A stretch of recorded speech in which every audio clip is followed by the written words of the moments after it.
पूर्णा तालुक्यातील चोडावा परिसरात प्रस्तावित सिमेंट स्लीपर कारखान्याला शेतकऱ्यांचा मोठ्या प्रमाणात विरोध होत असून या कारखान्यामुळे आजूबाजूच्या परिसरातील शेती निकामी होणार असल्याचा आरोप शेतकऱ्यांनी केला आहे।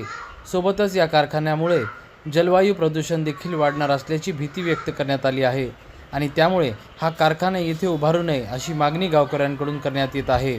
यासोबतच हा कारखाना उभारण्यासाठी परिसरातील इतर शेतकऱ्यांकडून ना हरकत घेणे गरजेचे असताना देखील याकडे दुर्लक्ष केले जात असल्याचा आरोप शेतकऱ्यांनी केला आहे।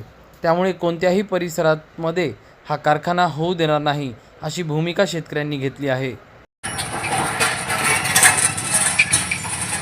सोनखेड येथील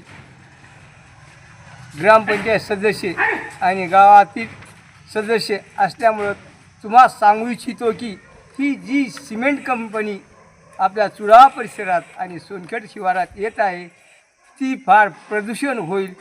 या कारणानं आमचा त्या कंपनीला सक्त विरोध आहे।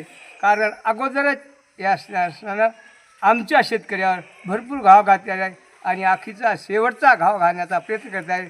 तरी हा घाव आम्ही हाणून पाडणार आहेत। आम्ही सर्व शेतकरी चुडावा आणि ग्रामपंचायत चौकी येथील मी सोनखेड येथील गणपत गोविंदराव सूर्यवंशी शेतकरी बी आहे आणि गावचा ग्रामपंचायतचा सदस्य बी आहे। या दोन्ही नात्यानं असं सांगतो की ही जे सिमेंट कंपनी यायली ही आमच्या शेतीसाठी घातक आहे आणि आमच्या जमिनी काहीच राहिल्या नाहीत। आता पहिले 10-10 एकर येत होते, आता आम्ही 2-2 एकरवर आलो।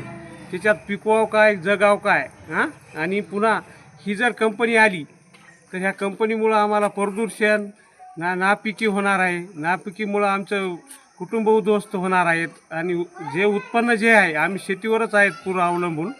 त्या शेतीमुळं आम्ही ही जी कंपनी आहे ही आम्ही पूर्णपणे हाणून पाडतील आणि लईच जर हे होत नसेल तर तीव्रपणे आम्ही 4 गावचे लोक तीव्र आंदोलन करून ह्या कंपनीचा निषेध करतील असं मी सांगतो। प्रतिनिधी रियाज कुरेशी, DLP न्यूज, परभणी।